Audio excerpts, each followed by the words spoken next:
성경 말씀 요한복음 9장 1절로 7절까지. 예수께서 길을 가실 때에 날 때부터 맹인된 사람을 보신지라. 제자들이 물어 이르되 라삐여, 이 사람이 맹인으로 난 것이 누구의 죄로 인함이니까? 자기니까 그의 부모니까? 예수께서 대답하시되 이 사람이나 그 부모의 죄로 인한 것이 아니라 그에게서 하나님의 하시는 일을 나타내고자 하심이라. 때가 아직 낮음에 나를 보내신 이의 일을 우리가 하여야 하리라. 밤이 오리니 그때는 아무도 일할 수 없느니라. 내가 세상에 있는 동안에는 세상의 빛이로다. 이 말씀을 하시고 땅에 침을 뱉어 진흙을 이겨 그의 눈에 바르시고 이르시되 실로암 못에 가서 씻으라 하시니, 실로암은 번역하면 보냄을 받았다는 뜻이라. 이에 가서 씻고 밝은 눈으로 왔더라. 아멘. 오늘 본문 말씀을 가지고 실로암 못에 가서 씻으라는 제목으로 말씀을 나누겠습니다. 우리가 이 세상에 태어날 때 모든 것이 완전하게 태어난 사람은 아무도 없습니다. 여러분들이 사방을 돌아봐도 완전한 사람 찾을 수 없을 것입니다. 왜냐하면 죄로 인해서 우리 안에 있는 하나님의 형상이 많이 파괴되었기 때문에 그럴 수밖에 없습니다. 그리고 각 사람마다 다 똑같지 않습니다. 다 형편대로 모양도 다르고 기능도 자질도 다 다릅니다. 다 다른 모습으로 태어났죠. 왜 이렇게 태어났겠습니까? 우리 기준이 아니라 하나님의 기준으로 창조하셨기 때문에 그렇습니다. 우리가 원하는 대로 우리가 창조되었다면 다 자기 만족한 그런 모습으로 살아가겠지만, 하나님은 우리를 위해서 우리를 창조하신 것이 아니고 하나님 자신을 위해서 창조하시기 때문에 하나님의 기준에 맞게, 즉 한마디로 하면은 하나님이 기뻐하시는 모습대로 모든 사람을 그렇게 창조하셨다는 거예요. 토기 그릇을 만드는 사람이 토기를 위해서 토기를 만드는 토기장에는 없겠죠. 토기장이 자신이 원하는 대로, 자신이 쓸 용도대로, 자신의 기호에 맞게 그것을 만드는 것과 같다고 그렇게 설명하고 있습니다. 그러나 우리가 다 다른 모습으로 태어났지만서도 공통된 것은 모든 태어난 사람은 하나님의 계획대로 태어났기 때문에 하나님이 태어난 모든 사람을 다 기뻐하신다는 사실을 믿으셔야 됩니다. 하나님은 내가 나의 모습대로 태어난 것을 기뻐하시기 때문에 나도 나 자신에 대해서 하나님께 감사하고 기뻐해야 될 충분한 이유가 있습니다. 하나님은 내가 원하는 삶을 살기 위해서 나를 창조한 것이 아니라는 것이죠. 그렇다면 우리는 이 세상을 살면서 내가 원하는 삶을 살고자 할 필요가 없어요. 그러면 더 힘든 것입니다. 하나님은 하나님의 목적대로 지으셨기 때문에 나에게 두신 하나님의 목적을 찾아서 하나님이 내게 하시고자 하는 그 일을 하는 것이 나의 이 세상에 태어난 존재의 목적이 된다고 말할 수 있습니다. 그래서 우리 신앙생활은 뭐겠습니까? 신앙생활은 하나님을 모를 때 나를 위해서, 내 뜻대로, 나 자신의 행복을 위해서 살던 삶에서 그 차원을 좀 넘어서서 이제는 하나님의 기쁨이 되고 하나님이 나에게 두신 그 목적대로 순종해서 살아가는 훈련 과정이 우리 신앙생활 아니겠어요? 그래서 늘 변화된다는 말을 자주 하잖아요. 나의 모습이 나의 목적을 위해서 사는 옛사람에서 이제는 그것을 벗어버리고 하나님의 합당한 삶을 살아가는, 하나님의 형상대로 바꿔가는 변화된 삶, 그것을 우리는 신앙생활의 목적이라고도 말할 수 있습니다. 그래서 우리는 어떤 모습으로 어떤 모양으로 태어났든지 간에 하나님이 나에게 두신 뜻을 이루는 것이 내 인생의 목적이라고 하면은 우리의 삶이 굉장히 더 편해지겠죠. 편해집니다. 내가 계획한 내 목적, 내 계획을 이루기 위해서, 나를 위해서 산다고 할 때는 불만이 많을 수밖에 없어요. 그거 잘 안 되거든요. 내 힘으로 잘 안 되잖아요. 그러나 반대로 내 인생이 내 뜻이 아니고 나에게 두신 하나님의 계획을 이루는, 나는 하나님의 기쁨이 되는 그런 존재로 사는 것이 내 인생의 목적이라고 할 때는 나는 어떤 모습으로 사라져도 상관없이 하나님 앞에서 기뻐하고 감사할 수 있겠죠. 오늘 맹인을 통해서 심지어 맹인으로 태어났다 할지라도 하나님 앞에서는 존귀한 삶을 살 수가 있다는 것을 보여주는 것입니다. 오늘 그 말씀을 통해서 우리 각자에게 주신 하나님의 뜻을 이루는 그런 삶을 살 수 있기를 바라겠습니다. 자, 먼저 1절부터 순서대로 보시면은 맹인을 보시는 예수님이 나옵니다. 예수께서 길을 가실 때 날 때부터 맹인된 사람을 보신지라 그랬어요. 예수님이 성경에 보면 가시는 곳마다 아무 일도 안 일어나는 적은 거의 없죠. 찾아볼 수 없습니다. 어디를 가시든지 그곳에는 어떤 사건이 일어나요. 무슨 사건? 하나님이 하시는 일이 일어난단 말이에요. 그것을 우리는 하나님의 영광이라고 이렇게 말하는 거예요. 왜 그러면 예수님이 가시는 곳마다 하나님의 영광 받으실 일이 그렇게 꼭 일어나겠어요? 우리는 뭐 은남동을 가든 서울을 가든 별일 안 일어나잖아요. 그 차이가 뭐겠습니까? 예수님은 어딜 가시기 전에 자기가 가고 싶은 데를 가는 것이 아니고 그날 하나님이 가라고 보여주신 것, 가라고 하신 것, 또 하라고 하신 그 일을 순종해서 하시기 때문에 하나님이 하라고 하는 그 일을 하나님이 행하시는 거예요. 그게 차이죠. 그러니까 우리도 예수님처럼 하루 아니면 어떤 일을 하기 전에 기도하고 하나님이 가라는 곳, 하나님이 하라는 그 말씀에 순종해서 하면은 어떤 일이 일어나겠어요? 하나님이 하라고 하는 그 일을 하나님이 행하여 나타내는 일을 경험할 수 있겠죠. 예, 신앙이 그런 거예요. 근데 우리가 하나님의 뜻과 관계없이 행하니까 별일이 안 일어날 수 있고 하나님과 상관없이 살아가게 되는 거죠. 이것이 예수님과 우리의 차이입니다. 그래서 예수님도 지금 길을 가시는데 뭐 임의로 저 길로 가자 해서 온 것이 아니고 하나님의 말씀을 듣고 하나님이 가라고 하시는 그 길을 가시니까 여기에서 하나님의 하시는 일을 경험하게 되는 거죠. 그 길을 갔더니 역시나 하나님이 말씀하신 대로 한 맹인이 있었잖아요. 그러니까 예수님이 맹인이 있을 때 그냥 보시겠어요? 이거 하나님이 하실 일이 있구나 하고 보는 관점부터 다르니까 그 맹인을 자세히 보신 것입니다. 근데 그러지 않고 우리가 그냥 뭐 설렁설렁 가면은 보통 사람들은 맹인, 그런 거지였어요. 거지 맹인이 있으면 자세히 보겠어요? 물론 어떤 사람은 동전이 얼마나 떨어지는가 뭐 그 관심 있게 볼 수도 있지만 자세히 안 보죠. 예, 다른 거예요. 그냥 지나갑니다. 또 피해서 지나가요. 그러나 예수님은 오히려 그런 맹인을 관심 있게 보셨다고 했어요. 그 맹인은 뭐 좀 살다가 사고로 다쳐서 중간에 맹인이 된 것이 아니라 그랬죠. 날 때부터 맹인 됐어요. 참 불행한 사람이죠. 한 번도 세상을 본 적이 없어요. 날 때부터 불행하게 태어났습니다. 그가 스스로 할 수 있는 것은 아무것도 없어요. 그가 다른 사람의 도움 없이는 살아갈 수 없으니까 할 수 있는 일이 거지밖에 할 수밖에 없어요. 거지 일을 할 수밖에 없습니다.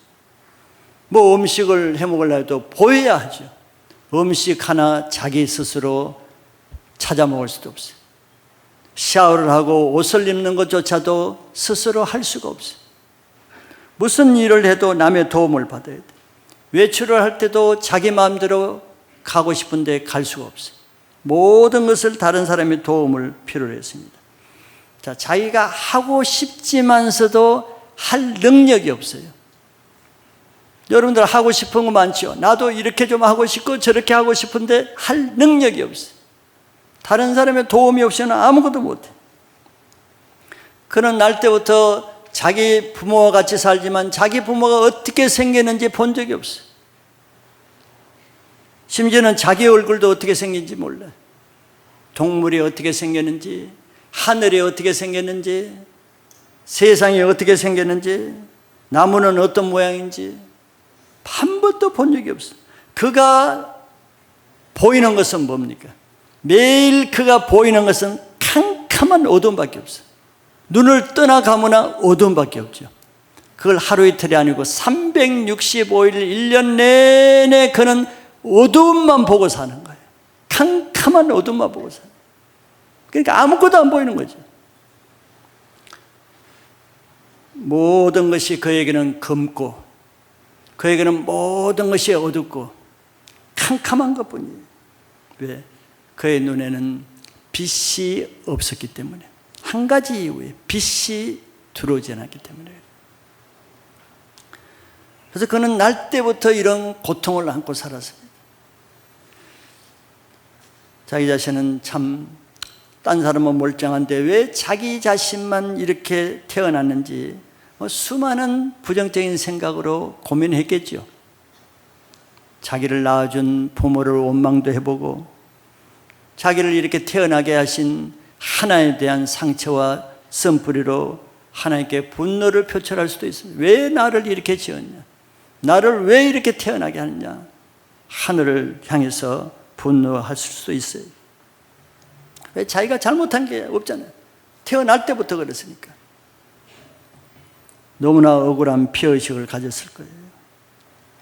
이렇게 되면 이 사람은 내가 태어나지 말았어야 되는데, 나는 아무 쓸모없는 존재고 남에게 피해만 주고 남의 도움을 요청하기 위해서 남에게 부담만 주는 존재, 차라리 안 태어난 것이 낫지 않은가, 이런 생각을 많이 하게 되겠죠.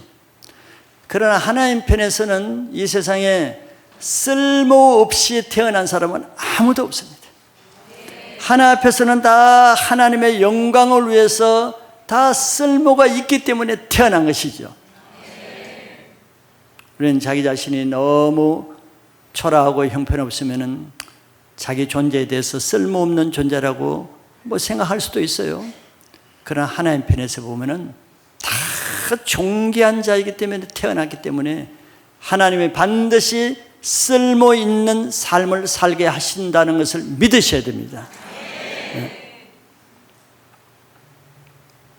그럼에도 불구하고 자기 자신이 이 맹인이 되어보지 않으면 누가 이 맹인이 겪는 고통을 이해하고 치열하겠어요? 이런 아들을 둔 부모가 아니라면 누가 이 부모의 아픔을 이해할 수 있는 부모가 누가 있겠어요? 평생을 자기 아들을 섬기고 뒷바라지하고 수족이 되어줘야 되는데, 부모는 나이 많아서 세상을 떠나면 이 아들을 어떻게 할 거예요? 이런 걱정이 이 부모에게는 항상 있을 거 아니에요. 다른 사람이 이해할 수 없는 그들만의 고통을 이 부모와 이 아들은 가지고 있는 거예요. 사람들은 또 이런 맹인에게 별로 관심을 가지지 않겠죠. 거지에게 누가 관심을 갖겠어요? 피하고 부담스러워하고 멀리하는 것뿐이죠. 이것이 더 상처가 되겠죠. 자, 이러한 가운데 예수님이 그 맹인을 지나갈 때는 그냥 지나치지 않고 자세히 주목해서 보셨다는 거예요. 왜? 예수님은 사람을 보실 때 긍휼의 마음, 예수님이 자기가 도와줄 대상이 되는 그런 사람을 긍휼로 보시기 때문에 이 맹인은 바로 예수님의 마음에 긍휼을 품을 수 있는 대상이 된 거죠. 성경에 보세요. 예수님은 어디 부자라 고관들이나 찾아간 적은 거의 없죠. 항상 세리나 창기나 맹인이나 중풍병자나 귀신 들린 자, 상처받은 자, 왜 예수님 항상 이런 사람만 찾아가겠어요? 우리가 보는 사람을 보는 관점과 예수님이 보는 관점이 다르기 때문이에요. 우리는 자기에게 조금 도움이 될 만한 사람에게만 관심을 갖죠. 내가 좀 유익을 얻을 수 있는 사람에게만 유심히 보죠. 그리고 내가 좀 소원해 볼 것 같고 저 사람과 가까이 하면 내게 유익이 없을 것 같으면 피하죠. 이게 일반적인 사람들의 심리란 말이에요. 그런데 예수님은 다르죠. 예수님은 자기 유익을 위해서 오신 분이 아니고 다른 사람을 살리기 위해서 자기 목숨까지도 주시고자 하는 마음으로 오셨기 때문에 사람을 보는 눈부터 다른 거예요. 그래서 우리는 예수님 앞에는 예수님의 도움이 필요하지 않는 사람보다는 예수님의 도움이 정말 없이는 도저히 살 수 없는, 예수님의 도움이 절실히 필요한 그 사람이야말로 예수님이 그에게 놀라운 일을 할 수 있는 기회가 됩니다. 이건 실제예요. 근데 많은 사람들은 이런 것과 반대로 살죠. 예수님의 도움 없이 자기가 강해져서 자기 힘으로 자력적으로 잘 되고자 하죠. 그러니까 예수님과 관계없이 점점 사는 거예요. 여러분들 사업도 잘 되고 하는 일만 잘 돼봐요. 예수님 믿음이 절실해집니까? 아니죠. 예수님과 상관없게 되는 거예요. 내 힘으로도 잘 되는데 왜 예수님을 필요로 해요? 그러니까 예수님이 다가가도 외면해 버리는 거예요. 그렇게 세상적으로 잘 될수록 다 그런 건 아니라도 잘 될수록 예수님과 점점 멀어지는 이유가 그것 때문에 그래요. 그런데 반대로 자기 자신이 점점 초라해지고 나약해지고 할 수 있는 일이 점점 없어지고 예수님이 도와주지 않으면 나는 아무것도 할 수 없는 상태가 될수록 주님이 가까워지죠. 믿음이 더 강해지죠. 이게 영적인 원리예요. 그래서 예수님은 그 동네에 뭐 맹인 한 사람만 있었겠어요? 여러 사람이 있었을 거예요. 동네 사람이 사니까. 근데 여러 사람 중에 유독 가장 연약하고 가장 불쌍하고 가장 또 초라한 거진 이 사람에게 왜 다가가겠어요? 예수님 편에서는 이 사람이 내 도움을 필요로 하는 사람이기 때문에 그 사람에게 주목하는 것입니다. 예수님이 주목하는 사람이 되면은 예수님이 나를 통해서 놀라운 일을 행하실 것도 믿으시기 바랍니다. 이제 두 번째는 좀 구체적으로 맹인을 보는 관점에 대해서 좀 보겠습니다. 즉 예수님이 보시는 관점과 제자들이 보는 관점이 서로 달랐습니다. 먼저 제자들이 맹인을 보는 관점을 보면은 예수님의 그 맹인을 거지를 자세히 보고 있으니까 제자들은 그것을 보고 예수님께 2절에 이렇게 물었어요. 랍비여, 이 사람이 맹인으로 난 것이 누구의 죄로 인함이니까? 자기니까? 그의 부모니까? 이렇게 물었습니다. 제자들의 관심은 이 맹인을 뭐 어떻게 도와주고 어떻게 하겠습니까? 이런 관점이 아니고 그가 이렇게 불행하게 된 것, 이렇게 맹인이 된 것이 누구의 죄 때문인가 하는 그 책임적인 관점에서 봤습니다. 누구 책임이냐? 자, 어떤 사람의 문제를 누구의 책임적인 관점으로 보면은 그 사람을 도와주는 것이 아니라 더 어렵게 하게 되겠죠. 만약에 이 사람이 맹인이 된 것이 자기 책임이다. 이 사람 죄를 지어서 그렇다. 뭐 태어날 때 버렸으니까 뭐 세상 말대로 전생에 이 친구가 무슨 죄를 지어서 그렇다 하면은 자신에 대한 죄책감과 억울함으로 인해서 인생을 운명적으로 보고 비관하겠죠. 또 반대로 이 사람이 부모가 많은 죄를 지어서 이 아들이 이렇게 됐다 하면은 이 맹인은 부모를 향한 그 상처와 원망과 비난으로 피해의식으로 부모와 어떤 관계가 되겠어요? 우리 옛말에 잘 되면은 누구 탓입니까? 자기 탓이고 못 되면은 조상 탓이라는 말이 있습니다. 참 놀라운 말인 것 같아요. 우리의 속을 아주 실제적으로 파악한 말입니다. 우리가 뭘 잘 되면은 꼭 자기가 잘나서 그렇다고 내세우고 자기 실수로 잘못해도 자기 탓이라고 돌리지 않고 남의 탓으로 돌리죠. 부모 탓으로 돌리고 불공평한 이 세상이 잘못됐기 때문에 내가 세상에 빚을 바라지 못한다. 늘 세상 탓하고 그러면은 자기가 잘못한 죄로부터 벗어나게 되죠. 회개할 수가 없는 거예요. 돌이킬 수가 없는 거예요. 자기 자신의 죄를 합리화하는 것이 그겁니다. 우리는 이 일이 잘못되고 문제가 있으면은 사람 탓할 필요가 없습니다. 그것을 하나님 관점에서 봐야 해결할 수가 있어요. 왜냐하면 우리에게 일어나는 모든 일에는 세상을 주관하시는 하나님의 숨겨진 뜻이 있기 때문에 그렇습니다. 우리가 모를 뿐이죠. 성경에는 하나님은 참새 2마리가 떨어지는 것도 다 아신다 그랬어요. 그까지 이 세상의 수많은 새들 중에 참새 2마리 떨어지는 거 그거 알아서 뭐 하겠어요? 근데 하나님은 그것까지도 다 아셔. 우리의 머리카락에 하루에 몇 개 빠지는데 머리카락까지도 다 세신다 그랬어요. 대단하신 분이죠. 그런데 우리에게 일어나는 어려운 일, 중대한 일 모르시겠어요? 다 아시는 거예요. 나에게 예상할 수 없는 엄청난 일, 고난, 풍파, 환난, 좋은 건 아니지만 그러나 이것을 어떤 관점에서 봐요? 하나님 관점에서 봐야 되는 거예요. 내게 풍랑이 일어나는 거 예수님이 다 아세요. 우리 인간적으로 자기 문제, 다른 사람의 문제, 세상 문제를 바라보면 늘 남 탓만 하게 됩니다.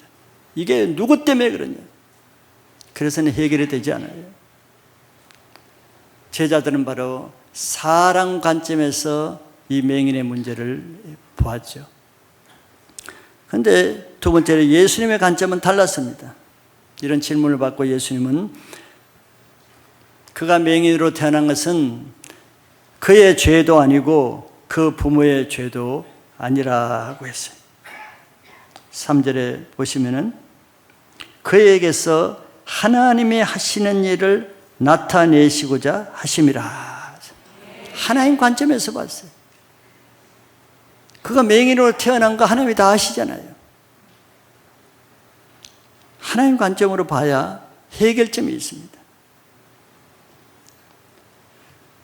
그래서 하나님의 관점으로 보실 때 예수님은 그를 통해서 하나님의 더 놀라운 일을 행하시기 위해서 이 사람은 날 때부터 맹인으로 태어났다. 놀라운 대답을 하신 거예요. 이사야서 43장 7절과 21절을 보시면 이런 말씀이 있습니다. 내 이름으로 불려지는 모든 자, 곧 내가 내 영광을 위하여 창조한 자를 오게 하라. 그를 내가 지었고 그를 내가 만들었느니라. 하나님이 우리를 창조하신 목적을 잘 알면요, 우리 자기 문제에서 벗어날 수가 있습니다. 여기 43장 7절에 보세요. 내가 내 영광을 위해서 창조한 자를 오게 하라 그랬어요. 우리를 왜 창조했다 그래요? 나를 위해서 창조한 게 아니죠. 나의 영광을 위해서 창조한 게 아니죠. 하나님을 위해서 창조했다 그래요. 그를 내가 지었다 그랬어요. 맹인도 하나님이 지으셨어요. 그를 내가 만들었다 그랬어요. 그러니까 내 존재 가치를 자꾸 나에게서 찾으려니까 내가 실망도 하고 원망도 하고 어려운 거예요. 내 존재가 너무 초라하게 느껴지니까. 더구나 맹인으로 태어난 사람은 그는 더 할 거 아니에요? 내가 왜 이런 존재로 태어나는가? 자기 인생을 한탄하고 원망할 거 아니에요? 근데 하나님 관점에서 봐야 되는 거예요. 맹인도 하나님의 영광을 위해서 창조하셨다는 거예요. 믿으세요, 여러분들? 21절에 보면은 이 백성은 내가 나를 위하여 지었나니 나를 찬송하게 하려 함이라. 이 백성을 누구를 위해서 지었다 그랬어요? 우리를 위해서 지은 게 아니에요. 나를 위해서 지은 게 아니에요. 하나님을 위해서 지었대요. 무엇을 위해서? 하나님을 찬송하기 위해서. 우리가 하나님을 어떻게 찬송해요? 하나님을 억지로 찬송합니까? 가사가 나오니까 찬송합니까? 그건 진정한 찬송이 아니죠. 내가 하나님의 영광을 위해서 살고 내게서 하나님의 영광이 나타날 때 저절로 하나님을 찬송하게 되죠. 저게 같은 거예요. 하나님의 영광을 위해서 사는 사람이 하나님을 찬송하기 위해서 나를 이렇게 지었다는 거예요. 그래서 모든 사람이 이 세상에 태어난 목적은 내가 어떤 모양으로 태어났든지 간에 하나님의 영광을 위해서 지어졌고 하나님을 찬송하기 위해서 지어졌다는 것이 내 창조된 존재의 목적이고 근원입니다. 이것이. 그래서 모든 사람은 하나님의 영광을 위해서 사용되는 거예요. 이 사람의 맹인으로 태어난 것은 그를 통해서 하나님의 영광을 받으실 목적으로 태어난 것이지 그냥 불행하게 고통받기 위해서 그런 것이 아니에요. 그런 차원이 아닙니다. 자기 편에서 보면 나는 쓸모없는 존재, 내가 어떻게 하나님의 영광을 위해서 살겠어? 나 같은 주제, 내가 할 수 있는 것이 아무것도 없는데 이렇게 생각하겠죠. 나는 쓸모없는 존재라고 생각하죠. 그런데 이 세상에 쓸모없이 태어난 사람은 아무도 없습니다. 쓸모 없고 쓸모 있는 여부는 무엇으로 결정돼요? 하나님의 영광으로 사용되는가 안 되는가로 판단이 됩니다. 그래서 하나님의 기준에서 쓸모 있고 없고는 하나님의 영광을 위해서 사용되는가 하나님의 영광을 위해서 사용되지 않는가 그 기준이지, 사람 편에서 다른 사람보다 내가 더 많은 기능을 하고 다른 사람보다 더 뛰어나고 못하고 이 기준이 아니라는 거예요. 그렇다면 우리가 지금 살아가면서 내가 또 신앙을 하면서 과연 나 자신을 위해서 나 자신을 통해서 하나님의 영광이 얼마나 드러나고 있는지, 또 내가 매일매일 삶을 통해서 하나님이 기뻐하시는 찬송 받으실 만한 삶을 내가 사는지 그거를 생각해 봐야 되는 거예요. 근데 우리는 이런 생각보다도 다른 생각을 많이 하죠. 내가 어떻게 다른 사람보다 더 성공하고 능력 있고 좀 더 뛰어나고 인정받고, 이게 관점이 많죠. 그러면 내가 쓸모있는 인간이라고 생각하는 거예요. 그럼 내가 대단한 존재라고 생각하는 거예요. 내가 이 세상에 태어난 최고의 존재라고 그런 데서 찾죠. 세상에 성공한 여부를 가지고. 그래서 그걸 못하면은 나는 쓸모없는 존재지, 내가 왜 태어났지, 나 같은 존재는 태어나지 말아야지, 이렇게 된 기준이 그거죠. 그러나 내가 어떤 모양이라든지 하나님이 나를 통해서 영광 받으시고 나를 통해서 기뻐 받으시면은 그것이 내가 태어난 존재의 가치입니다. 그것이. 그런데 하나님이 영광 받으시는 방법은 사람마다 다 달라요. 또 그 사람이라도 그때그때마다 다 방법이 다릅니다. 어떤 사람은 이런 방법으로 영광 받으시고 또 저 사람은 저런 방법으로 하나님의 영광 받으시고 다 똑같지 않아요. 저 어떤 사람은 세상에서 형통하고 잘되고 왕이 되고 부자가 되고 그런 방법으로 하나님의 영광 받으시는 사람이 성경에도 많이 나오죠. 하나님이 형통하게 하셔서. 근데 꼭 그런 것만 아니에요. 어떤 사람은 예수님을 잘 믿으면서도 핍박받고 고난받고 남에게 배척받고 환난을 받고 심지어는 애매하게 죽임을 당하고 순교당하기도 해요. 하나님은 그런 방법으로도 영광 받으셔요. 세례 요한 같은 사람은 정말 엄청난 능력을 행했지만 겨우 30세 때쯤 돼서 그냥 참수용을 했어요. 비참한 인생입니까? 그냥 하나님의 영광 받는 방법이 다 다를 뿐이에요. 우리 자신도 이 세상에서 잘되고 못되고 좋고 나쁘고 이런 기준이 아니라 나를 하나님의 영광을 위해서 쓰임받으면은 그 방법에 순종해 나가는 것이 가장 값진 인생이 되는 겁니다.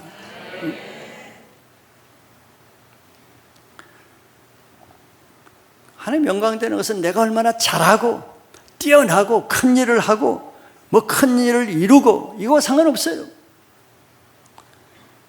오히려 자기 자신이 아무리 좋은 외모를 가지고 또 특출한 능력을 가지고 세상에서 성공하고 많은 일도 해놓고 그럼에도 불구하고 그가 그것으로 하나님의 영광이 되지 않는다면은 하나님 앞에는 그렇게 별로 귀중한 삶이라고 말할 수는 없을 거예요. 왜? 하나님 앞에 별 쓸데가 없으니까. 그 사람은 자기 영광을 위해서만 계속 쓰임받으니까. 그런 반면에 세상에서는 초라하고 또 실패하고 고난받고 남에게 비난받는 그런 모습으로 살다 할지라도 그것이 하나님의 뜻을 이루는 삶이라면 그는 하나님 앞에 존귀한 삶인 것입니다. 하나님 나라에 꼭 필요한 사람이죠.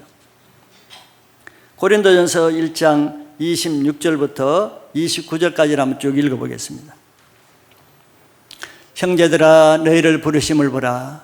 육체를 따라 지혜로운 자가 많지 아니하며 능한 자가 많지 아니하며 문벌 좋은 자가 많지 아니하도다. 그러나 하나님께서 세상에 미련한 것들을 택하사 지혜 있는 자들을 부끄럽게 하려 하시고 세상에 약한 것들을 택하사 강한 것들을 부끄럽게 하려 하시며 하나님께서 세상에 천한 것들과 멸시받는 것들과 없는 것들을 택하사 있는 것들을 피하려 하시나니 이는 아무 육체도 하나님 앞에서 자랑하지 못하게 하려 하심이라. 잘 아시는 말씀이죠. 고린도 교회를 두고 바울이 말하는 거예요. 근데 고린도는 우리가 알듯이 그 당시 최대의 무역, 상업, 경제 도시입니다. 아주 부유한 도시. 또 고린도 아테네는 철학의 도시잖아요. 전 세계 최고의 철학자들이 모인, 즉 지혜 있는 자들이 다 모인 것이고 부자들이 다 모인 것이고 문벌 있는 자들이 다 모인 것이에요. 그런 도시입니다. 세상에 나오면 다 그런 사람들밖에 없어요. 그런데 놀랍게도 고린도 교회 안에 들어와 있는 사람을 보니까 그런 똑똑하고 지혜롭고 능한 자, 문벌 좋은 자들은 별로 없고 다 보니까 약한 자, 미련한 자, 천한 자들, 없는 것들 이런 사람들은 모여 있다는 거예요. 교회 안에는. 우리는 모든 것이 뛰어나고 재능이 있으면은 그렇지 않는 사람보다는 하나님의 영광을 더 잘 드러낼 수 있겠다는 생각을 하죠. 내가 이것만 좀 있으면은 더 내가 하나님을 위해서 쓰임 받을 텐데 이런 생각을 하죠. 저도 그런 게 많아요. 내가 영어만 조금 더 잘했으면 훨씬 더 사역을 잘했을 때 이런 생각이 저는 많아요.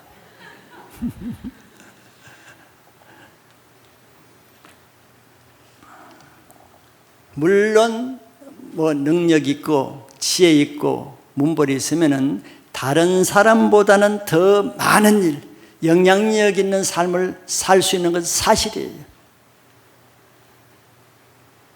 그런데 그럴수록 그것이 자기 영광이 되잖아요.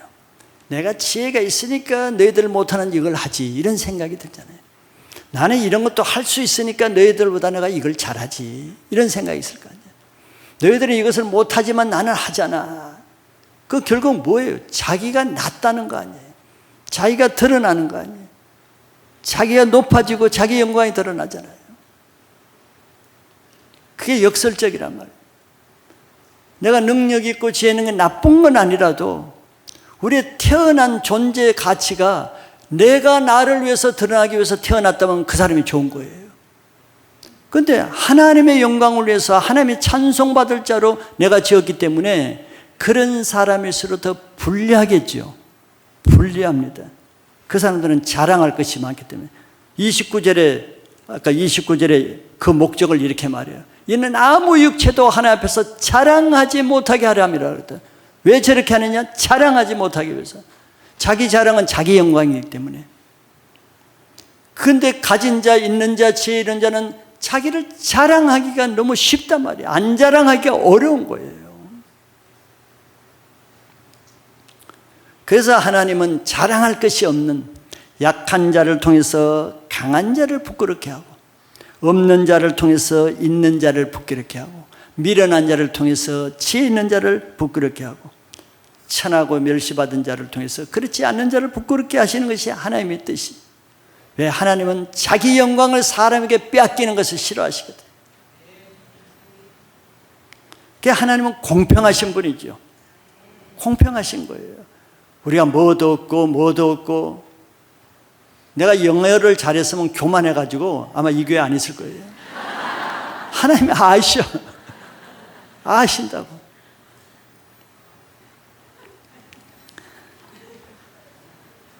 그런데 여기 보니까 26절부터 다시 한번 보실래요?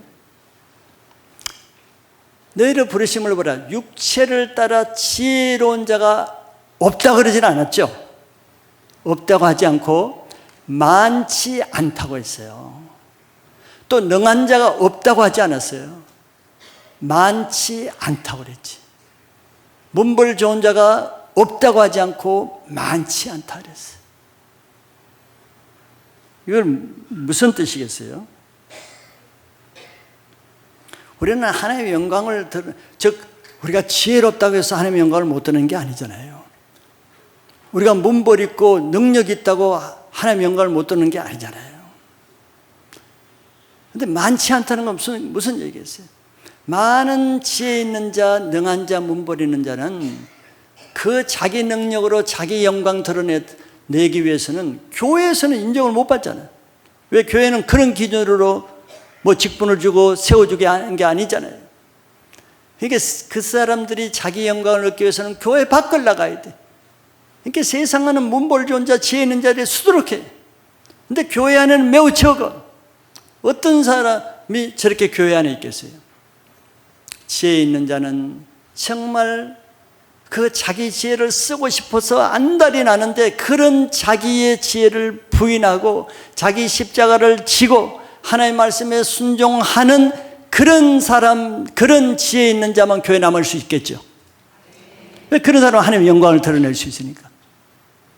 내가 능력이 있어. 세상에 나가면 정말 알아줄 사람인데, 세상에는 정말 높아질 수 있는 사람인데, 교회에 남아있기 위해서는 그런 자기 능력을 부인하고 자기의 의를 깨트리고 십자가를 지고 이렇게 해야만 교회에 남을 수 있으니까 적단 말이에요. 없는 건 아니에요. 그런 사람만 남아있어요. 그러니까 저런 사람들은 더 보배 같은 사람이죠. 그래서 우리가 문벌 있고 지혜 있고 능력 있다고 다 하나님 쓰임받지 못한다, 그런 논리가 아니고, 그런 사람일수록 더 자기를 낮추고 십자가를 지고 자기를 부인하지 않으면은 상대적으로 하나님 나라의 영광을 위해서 쓰임받는 것이 더 어렵다는 걸 말해주고 있는 것이죠. 근데 없는 자들은 얼마나 좋아.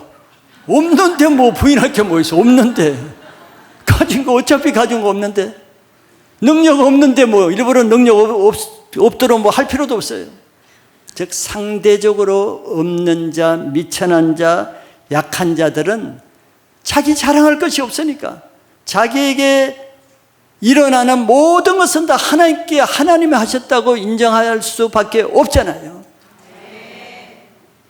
그러니까 교회 안에는 그런 사람들이 많다는 거예요. 하나님의 영광을 위해서 살 수 있는 사람들이. 예수님이 그 모델이시잖아요. 예수님은 뭐 지혜 있는 자, 문벌인 자, 능한 자, 예수님은 최고의 하나님 나라의 가문에 속했고 최고의 지식의 근원이시고 최고의 능력을 가지신 분이에요. 그러시면서도 그는 아무 죄가 없지만서도 십자가에서 죄인의 모습으로 낮아지셔서 십자가에 죽기까지 하신 목적은 내 뜻대로 하지 마옵시고 아버지의 뜻대로 해서 하나님의 영광을 나타내기 위해서 자기 능력, 지혜, 권세, 지위 다 부인하고 죽으신 그 모델을 보여주신 겁니다. 그것이 예수님이 존재 가치고 이 세상에 오신 목적이잖아요. 우리는 내가 조금 하면은 내가 뭐가 되려고 그러잖아요. 예수님이 나를 통해서 뭐 되게 하시는 것보다도 내가 뭐가 되려고 그래요. 내가 주인공이 되려고 해요. 그러니까 내 영광을 드러내고 해요. 하나님의 영광을 위해서 사는 것이 쉽지는 않는 거예요. 우리는 반대로 이런 맹인 같은 사람이 뭘 해서 하나님의 영광을 드러낼 수 있겠어? 나 같은 사람이 하나님의 영광을 드러내기 훨씬 낫지, 이런 생각을 하잖아요. 그 착각입니다. 그런 신앙을 하면 우리가 속는 거예요. 정말 나중에 하나님 앞에 가서 남는 게 하나도 없는 거예요.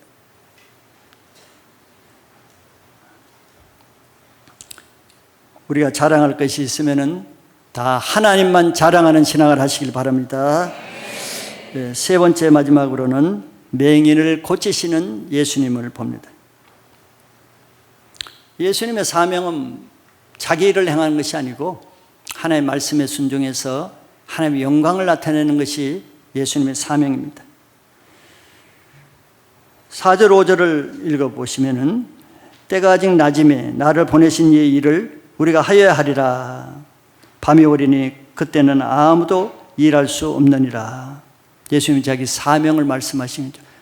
하나님 나라에 올라가기 전까지 이 땅에 있는 동안에 하실 일을 하셔야 된다 그러고, 5절에는 내가 세상에 있는 동안에는 세상의 빛이로다 그랬습니다. 예수님 자신이 세상의 빛이라는 거예요. 지금 어떤 문제를 가지고 얘기하고 있어요? 빛을 보지 못하는 맹인, 앞을 보지 못하는 어둠에 있는 그 맹인을 두고 이런 말씀을 하시는 거예요. 어둠으로 인해서 보지 못하는 이런 사람의 문제는 빛 대신 예수님으로만 이 문제를 해결할 수 있다는 말씀을 하시는 거죠. 예수님만이 죄로 인해서 어둠에 사는 우리들을 구원하실 분은 빛 대신 예수님밖에 없다는 것을 확실히 믿으셔야 됩니다. 그래야 우리 문제의 해결점을 찾을 수가 있는 거예요. 그래서 예수님은 지금 빛을 보지 못하는 이 한 맹인을 빛을 보게 하는 그 일을 지금 행하시는 거예요. 그래서 6절에서부터 보면은 이 말씀을 하시고 나서는 땅에 침을 뱉어 진흙을 이겨 그의 눈에 바르시고 그랬습니다. 침으로 흙을 이겨서 진흙을 만들었대요. 여러분들도 그런 그 눈에 바르기 어떻게 좋아요? 우리가 이해하기는 좀 어렵죠. 다른 때도 예수님 침 뱉어서 어떤 귀에 에바다하고 귀에 바른 적도 있습니다. 하나님이 하시는 것은 우리 이성으로 판단할 수 없어요. 바리새인들은 예수님이 하시는 일을 인간적으로 판단하다가 항상 부딪혔죠. 그런데 여기에서 진흙을 이겨 그의 눈에 바르시고 그랬어요. 성경의 헬라어나 히브리어는 그 단어에 어떤 뜻이 있습니다. 의미가. 그렇죠. 근데 바르다는 이 헬라어로는 에피크리오인데, 크리오. 에피와 크리오가 합쳐진 거거든요. 크리오는 기름을 바른다는 뜻이거든요. 그래서 이 말은 진흙을 바른, 그냥 뭐 미장이가 진흙을 벽에 바르는 이런 단어가 아니에요. 기름을 바른다는 뜻이 있습니다. 그러니까 예수님은 단순히 진흙을 그 사람의 눈에 바른 게 아니고 치유를 위해서 성령의 기름을 바른 그런 단어를 사용하신 거예요. 그리고 나서 그 사람에게 실로암 못에 가서 씻으라 그랬습니다. 그래서 그 맹인이 예수님의 말씀을 듣고 가서 실로암의 물에 씻었더니 눈이 밝히 보고 돌아왔다고 했어요. 놀라운 일이죠. 지금까지 평생 눈 한 번 뜨지 못한 그 사람이 자기 운명적인 인생이 예수님을 만남으로 한순간에 바뀐 거 아니에요. 평생 어둠에 덮여있던 그 인생이 빛을 볼 수 있는 인생 전환이 일어난 겁니다. 역시 복음이에요. 우리 인생은 누구나 이 예수님을 만나면은 인생의 전환점이 일어나는 거예요. 왜 오랫동안 교회를 다녀도 인생의 전환점이 안 일어나는 사람이 있죠? 한 번은 전환점이 필요하거든요. 옛사람에서 새사람으로, 어둠에 있는 사람이 빛으로. 그것이 어떻게 됩니까? 예수님을 만나야 되는 거예요. 근데 예수님을 만나는 것이 그냥 육체적으로 만나는 것이 아니고 말씀이 육신이 되신 분이 예수님이거든요. 그러니까 예수님을 만난다는 것은 말씀으로 만나는 거예요. 그러니까 이 맹인이 어떻게 예수님을 만났어요? 진흙을 묻혀서 예수님 말씀하셨죠. 이러시되 실로암 못에 가서 씻으라. 말씀을 듣고 그것이 믿어져서 순종할 때 이 사람의 눈이 뜨여진 거잖아요. 여기 실로암이라는 단어를 특별히 성경에서 그 뜻을 해석해 놨죠. 실로암은 번역하면 보냄을 받았다는 뜻이라 그랬습니다. 보냄을 받았다는 뜻. 실로암 못에 가서 씻으라는 것은 영적인 의미가 있는 거예요. 보냄을 받았다는 이 의미가 있는 것입니다. 자, 맹인은 예수님의 말씀을 듣고 예수님이 그곳에 보내셨죠. 자기 스스로 간 게 아니에요. 말씀을 듣고 예수님이 그곳에 가라고 보냄을 받고 가서 그 말씀에 순종함으로 순종하여 시침으로 눈이 밝아진 것입니다. 그 말은 그가 예수님의 말씀도 없는데 자기 스스로 제 발로 가서 실로암 못에 씻는다고 눈이 밝아지겠어요? 다음날 그 소문을 듣고 다른 맹인이 와가지고 나도 그럼 진흙에 그냥 침 뱉어가지고 눈 안 바르고 실로암 가서 씻어서 난 눈 보겠다. 그러면 밝아지겠어요? 아니죠. 아닙니다. 실로암 물이 눈을 밝게 하는 게 아니잖아요. 예수님이 말씀을 주시고 예수님이 보내서 거기 가서 씻으라는 그 말씀에 순종하니까 눈이 밝아지는 능력이 말씀에서 나온 거잖아요. 우리 인생이 바뀌는 것은 자기의 무슨 신학 지식이나 행위가 아니에요. 예수님의 말씀이 들릴 때 그것이 믿음으로 들리고 순종할 때 그 말씀이 우리 인생을 고쳐주는 겁니다. 그래서 말씀 듣는 게 이렇게 중요한 거예요. 주일날 와서 제일 중요한 게 뭐예요? 말씀 듣는 거잖아요. 그런데 우리가 말씀의 가치를 모르면은 말씀이 지식으로 들리고 지루하고 그래서 졸리기도 하고 별 의미가 없이 들리죠. 그러면은 교회를 다녀도 잘 변화가 안 되는 거예요. 교회 다니는 그 행위가 우리를 변화시켜 주는 게 아니거든요. 교회에서 왜 사람이 바뀝니까? 선포되는 말씀을 믿음으로 듣고 믿어질 때 예수님의 말씀 자체가 우리를 변화시키는 거예요.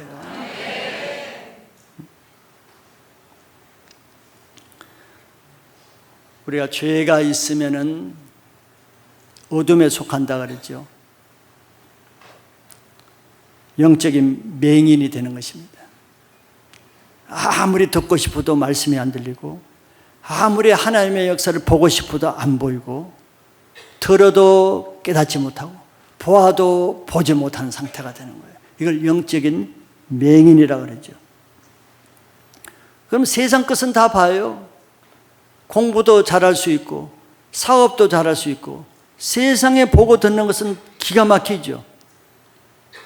그런데 영적인 일에는 맹인이란 말이에요. 이해가 안 된단 말이에요. 이걸 영적인 맹이라고 하는데 성경에서 예수님은 세상적으로는 아주 뛰어난 지식과 지혜가 있는 바리새인을 향해서 너희가 맹인이라 그랬어요. 그래서 우리가 왜 맹인입니까? 난 율법도 알고 뭐도 알는데 너희가 안다고 하고 본다고 하니까 너희들이 맹인이라 그랬어요. 모르니까 그렇게 말한다는 거예요. 그래서 너희는 맹인이 맹인을 인도하는 자라 그랬어요. 자기도 모르면서 딴 사람에게 모르는 걸 가르쳐서 딴 사람도 맹인되게 한다는 거예요. 이런 사람은 실로암에 가서 씻어야 됩니다. 예수님 말씀을 듣고 씻어야 영적인 세계에 하나님 나라에 속한 것이 이해가 되고 말씀을 들어도 깨달아지는지 그렇지 않고는 깨달을 수가 없어요. 왜? 이것은 어떤 지식이나 자기 노력으로 되는 게 아니에요. 요한복음 3장에 니고데모가 나오잖아요. 니고데모가 뭐 부족해요? 그는 율법 선생입니다. 이스라엘의 선생이에요.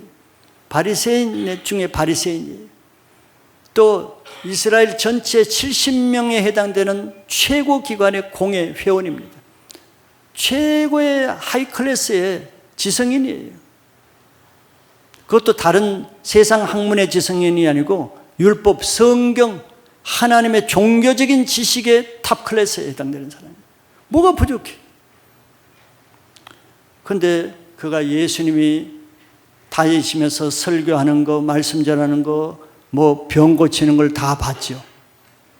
그게 자기하고 다르거든. 그러니까 하나님부터 나오지 않으면 당신이 이런 일을 행할 수 없다는 걸 보고 밤에 예수님을 찾아온 거예요.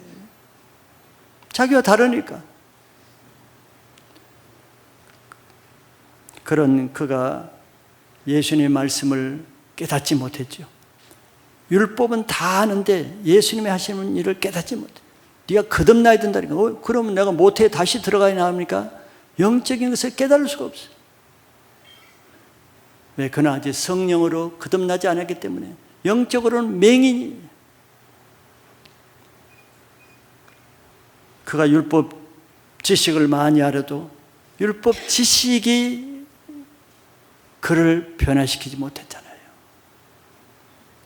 그래서 그는 예수님이 하시는 영적인 것을 깨닫지 못하고 성령이 하시는 일을 깨닫지 못하는 맹인인데, 그래서 예수님은 내가 물과 성령으로 거듭나지 않으면 하나님 나라에 들어갈 수 없다 그랬어요.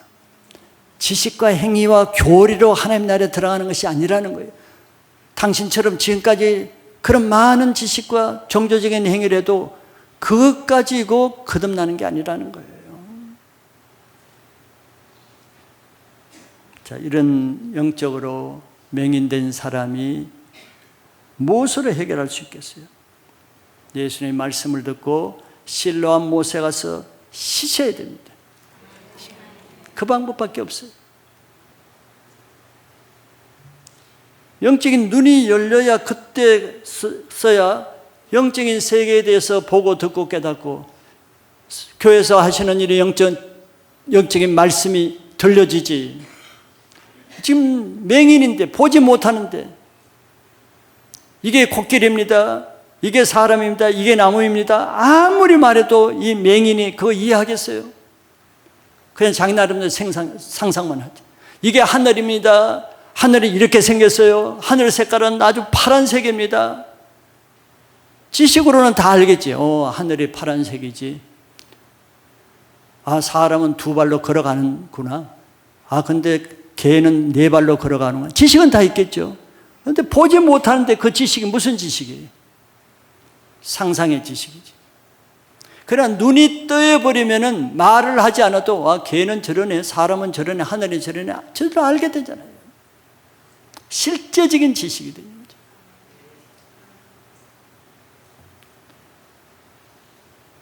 자기가 영적인 소경인데 그래서 아무리 천국에 대해서, 예수님에 대해서, 십자가에 대해서 아무리 말씀을 자세히 전한다고 한들 그것이 이해가 되겠어요? 맹인이 그냥 하늘을 이해하듯이 그렇게 되지. 그러니까 뭐 졸리고 별 흥미가 없잖아요. 실제적으로 깨달아지지 않으니까. 그러나 이 맹인이 실로암에 가서 눈이 떠졌을 때 그 감격이라는 것은 말할 수 없겠죠. 와, 세상이 이렇게 생겼구나. 이런 세상이 있었구나. 내가 몰랐던 전혀 다른 세상이 있었네. 그런 감격이 있을 거 아니에요. 우리가 예수님 영접하고 처음 거듭났을 때 그런 재미 있잖아요. 와, 이런 세계가 있었구나. 이런 기쁨이 있었구나. 똑같은 거예요. 아직 이런 영적인 맹인 상태에서 영적인 세계를 알지 못한 사람은 예수님 말씀을 우선 들을 수 있어야 됩니다. 그리고 그 말씀을 듣고 십자가에 나가서 예수님의 보혈로 나의 죄를 씻음받아야 되는 거예요. 왜? 죄가 내 눈을 가려놓는 거거든요. 죄가 나를 영적인 맹인되게 하는 것이거든요. 그 죄를 씻는 것은 오직 십자가의 보혈밖에 없습니다. 그래서 우리가 영적인 이런 신앙생활을 하기 위해서는 반드시 내 눈을 가려놓는 이 죄 문제를 회개하고 십자가에서 죄사함의 용서를 받고 나면은 그 다음에 모든 말씀이 이해가 되고 들려지고 하나님 나라가 내 안에 임하는 축복이 있게 되기를 축복합니다.